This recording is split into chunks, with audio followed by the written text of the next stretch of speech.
Hey guys, I'm the anime trainer, and today we're going to be finishing up Hanayama's training program. We're going to talk about the whole thing. We're actually going to do his last workout and the whole program all at once, so get ready for that.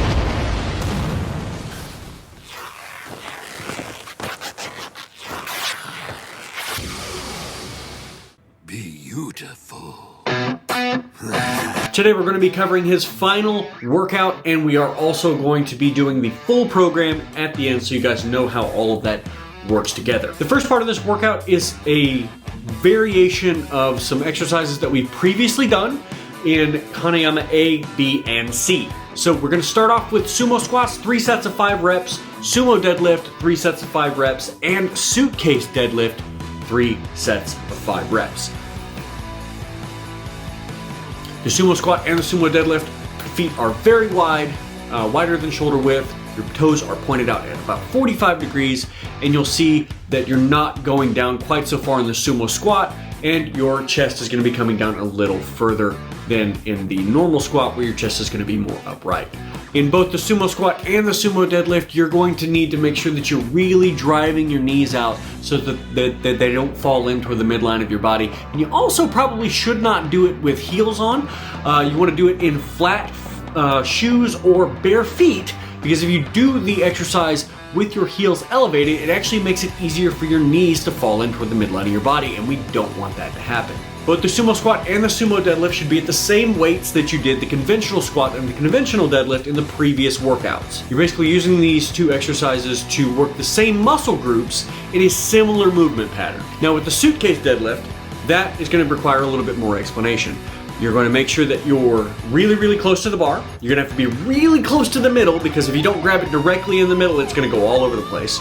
So when you break back, just like you would in a normal deadlift, when you're going to have your hand on the outside of your leg instead of in front of you like you normally would. When it's on the outside of your leg, you're going to grab the bar in the very, very middle. You're still going to lean back just like you would in a normal deadlift. As soon as you feel the bar against your hands, you're going to drive through your heels, squeeze your glutes, keep your core very, very tight, and then come to standing. As you come to standing, you don't want to lean one way or the other. Lean in the direction of the weight or against the weight. You want to try to maintain perfect, natural standing posture as you come to standing in the exercise. It's going to be difficult, but if you need to start, I really recommend on the suitcase deadlift that you start lighter, especially since you're holding a lot more weight in a single hand and you're not using both hands. So when it says 3 sets of 5, we're not going on any sort of like percentage of your 1 rep max or anything. I really, really recommend that you just start light and work your way up week to week, because the movement pattern is basically the same thing that you normally do, but it's a little different because the hand is on the outside. So you're going to have to get used to that. So the best way to do that is, as we always say on this channel, is start easier than you think you need to and progress slowly. For the next couple of exercises, we're going to break out a sledgehammer. We're not going to be hitting anything though. We are going to focus on working the forearm and the grip by doing a sledgehammer front lever and a sledgehammer side lever. For the sledgehammer front lever, you're going to hold the sledgehammer out as far as you can, elbows slightly bent, the head of the hammer is coming back towards your face. If you have a very, very heavy hammer, you're going to need to really choke up on the handle so that your hand is closer to the actual head of the hammer, because if you don't, it's going to hit you in the face, and that's not any good. It's also just very, very hard to hold on to. As you see in this video, I have a very thick-handled, long-handled hammer, and it is a pretty heavy one. So for the process, I really had to choke up on that. But as you get stronger, you're going to be able to do easier and easier. So if you have a lighter sledgehammer, like a 6-pounder or an 8-pounder, it's going to be a lot easier for you to do the lever and possibly even like lightly touch your nose with it. But that is something that you're going to have to be very, very careful with. You need to really focus on it and be careful. For the sledgehammer side lever, you're actually going to hold that sledgehammer. You can hold it with a bent arm at 90 degrees by your side, and you're just going to rotate the hammer out. So you're going to turn your hand to the palm facing up. That's supinated. And so at that point, with the hand supinated, the hammer head is going to be on the outside of your body. And then as you rotate the hand in, you're going to pronate at the hand, and you're going to have the hammer on the midline of your body. So as you get better at it, you'll be able to move your hand further and further down the handle to be able to increase your forearm and grip strength. But that one, like I said, is also very difficult if you have a heavy, thick handled hammer. So make sure that if you have a lighter hammer, start lighter there, and then you can work your way up. But it is pretty difficult. So we're gonna do 3 sets of 5 reps on each side for both exercises. All right, and now we're gonna get into some grip work. So we have a couple of different things that we have done in grip work already because it is a Hanayama program, but we are gonna focus on some different stuff today. We're gonna do some kind of odd things. So first thing we're gonna get is a lacrosse ball. Or if you don't have a lacrosse ball, you can use some other type of heavier, like duty ball, something it's tough.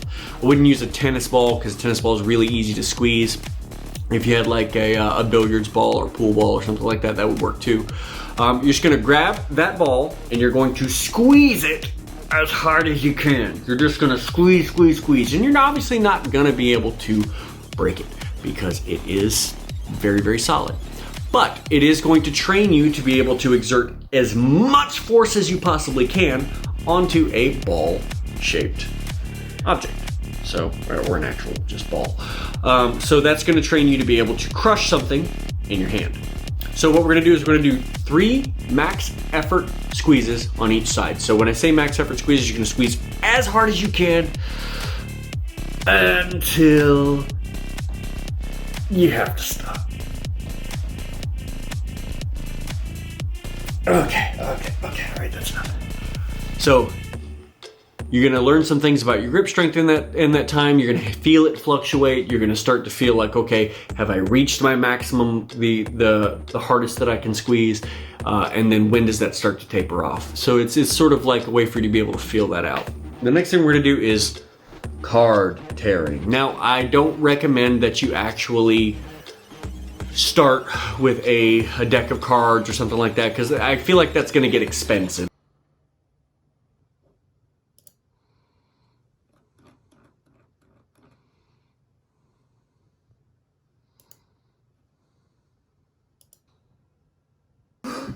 So we're going to take the card tearing feat in more of a principle. So we're going to actually work on tearing anything that's made of paper or whatever else. You could tear a phone book, well, mind you, that's really hard. But we're gonna start with something very simple. I'm going to tear a few sheets of paper. So all I'm gonna do is have the paper. That's probably about 5 sheets. I'm like, okay, that's pretty easy. Okay, now I'm gonna take it and I'm gonna stack it together, and now it's twice as hard. Okay, that wasn't too bad. Now I'm gonna do it again. Many tears later.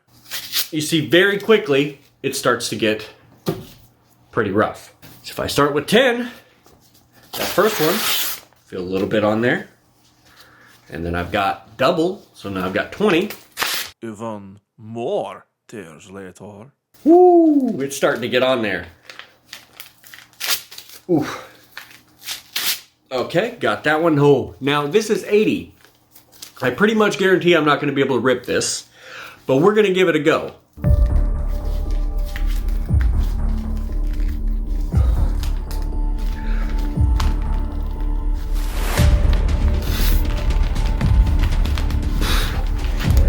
Okay, yeah, definitely cannot do that. But it's a way for you to practice tearing things. And it doesn't have to be like paper from a notebook. It can be a newspaper, it can be, smaller phone book. You can try to tear fabric in half.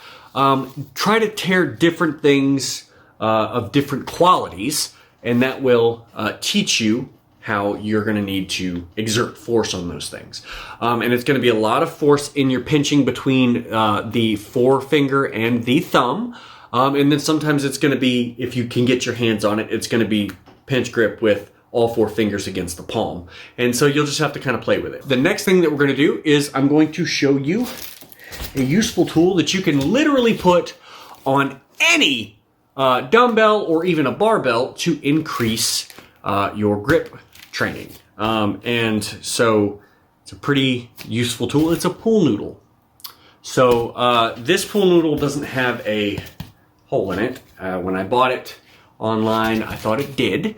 But typically, a pool noodle will have a little center portion already cut out of it. And you can kind of just cut the side open, and then it fits perfectly over a dumbbell handle or a barbell, over the circumference of a barbell.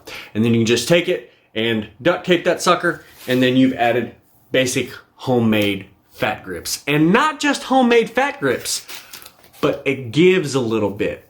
So the reason that I like that it gives a little bit is that it mimics the grabbing of an arm or grabbing of a leg. So it's got this hardness underneath it. That's the barbell, the bone.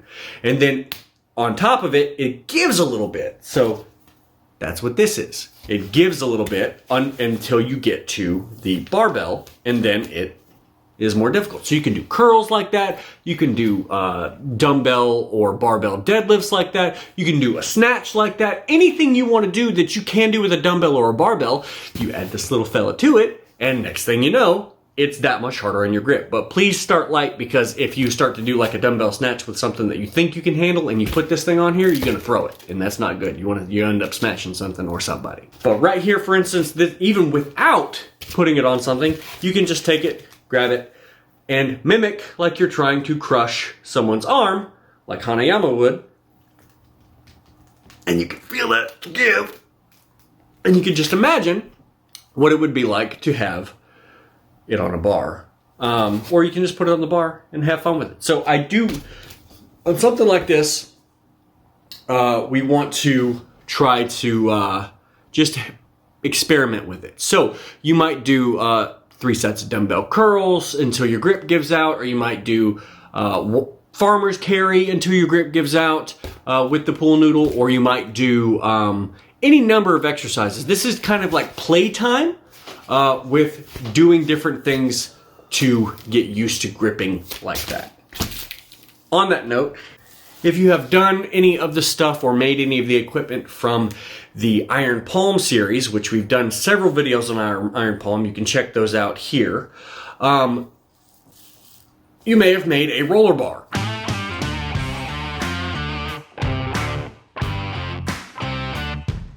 Now this roller bar is very, very useful for a lot of different things because it's naturally sort of a fat bar. And so I like to use it for reverse curls or just normal curls or overhead press or something like that. And you really have to squeeze it because it's a huge circumference.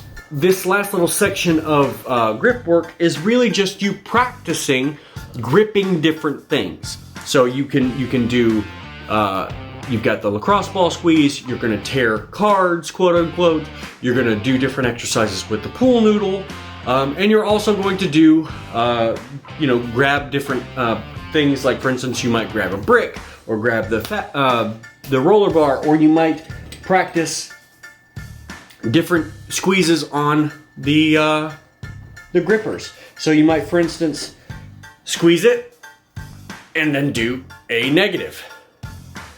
So if you can't squeeze the number 2 all the way, squeeze it down and fight it.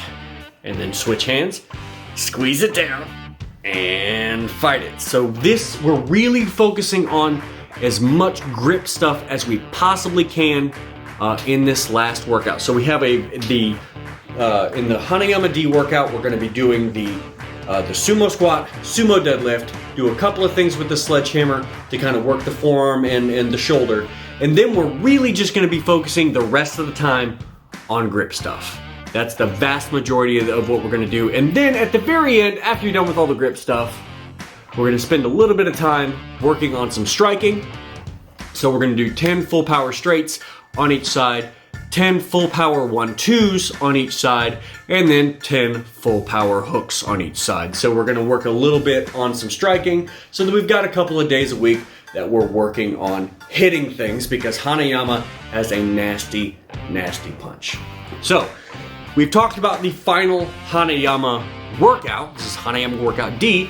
Now we're gonna talk about how we're gonna work all this stuff together. How do we do Hanayama A, B, C, and D? Well, that, my friend, depends entirely upon your level. Because I wouldn't necessarily put this as a four-day a week program for somebody who's a beginner, because there's a lot of stuff going on here with like full body training multiple days a week. And so I wouldn't do that right off the bat. What I would do for a beginner is I would say do it twice a week. So A, maybe on Monday, and then B, maybe on Thursday. And then the rest of the week, just go out and try to be active. Walk around, have some fun, play a sport, do something like that. Or you could even take and just do some other weightlifting to work on, other things that you might want to work on. But that's just at the very beginning. After a few weeks of doing that training, I would say 6 to 8 weeks, you can upgrade the program to 3 days a week. So you would do A, B, C on the first week, and then D, A, B on the second week. So it would probably be something like Monday, Wednesday, Friday you're training, and then maybe 1 to 2 other days a week, you do some light training or cardio or yoga or something like that to just get into your body and move around. As you get a little bit more comfortable with that, you're probably gonna spend a few months doing this type of training, especially if you're new. So you may spend 3 to 4 months, so 12 to 16 weeks doing 3 times a week in this fashion. After you get acclimated to that, you can do 4 times a week. And that 4 times a week is gonna be Monday, Wednesday, Friday, and then Saturday. Because Saturday would be Hanayama D, and Hanayama D would be much more focused on just pure grip work, most of it, because you do have the sumo squat and the sumo deadlift, but it's only 3 sets of 5, and it's at the same weight that you did the other workout on previously in the week. So that it's just kind of like reworking those body parts to get them moving, and then you really move into the grip work section. So I wouldn't do 5 days a week with this program, just because it's gonna really get on you and you're not gonna have enough time to recover. If you wanna train more than 4 days a week, I would only say 1 to 2 more days, light cardio. Go walk, do some light stairs, ride a bike, swim, practice a martial art or something like that, as long as it's not ridiculously, too intense. Because as you start moving along in this program, it's gonna be very, very difficult. And I would recommend every 4 to 6 weeks, maybe take a lighter week, just because you're not a natural monster like Hanayama, so you're not gonna be able to just do everything and maybe get your knees blown out and your face blown up, and then a couple of weeks later you're gonna be fine, because that's how Baki operates. Yeah, so you're not in the Baki verse and you're not Hanayama, so you're not gonna be able to function in the same way that he does. So take your time, take it easy, take it slowly, progress slowly. You'll get there, you'll get stronger, I promise. Anyway, thank you guys very much for watching this video. I hope you enjoyed it. If you did enjoy it, go ahead and make sure that you subscribe to the channel, hit the like button, do all that jazz. Share it with your friends who like anime and maybe need to get in shape a little bit. Our workouts are sometimes a little bit scary and intimidating for new people, so we are doing some newer content that is sort of like scaled down a little bit for some newer people, and so hopefully they'll enjoy that. We just did a Dr. Stone workout that was very, very simple, but it was still a good workout, so make sure you check that out, because that was a lot of fun to make too. So we're trying to experiment and do some things. I hope you guys enjoy that stuff. I want to thank all of our viewers and our subscribers for hanging out with us, especially Mario Granzato, who is our MVP. He is a YouTube member and a patron, and randomly throws super chats at us like all the time. It blows my mind. Guy's crazy. Thank you guys very much for watching. I'm the Anime Trainer, and until next time, good luck and train hard.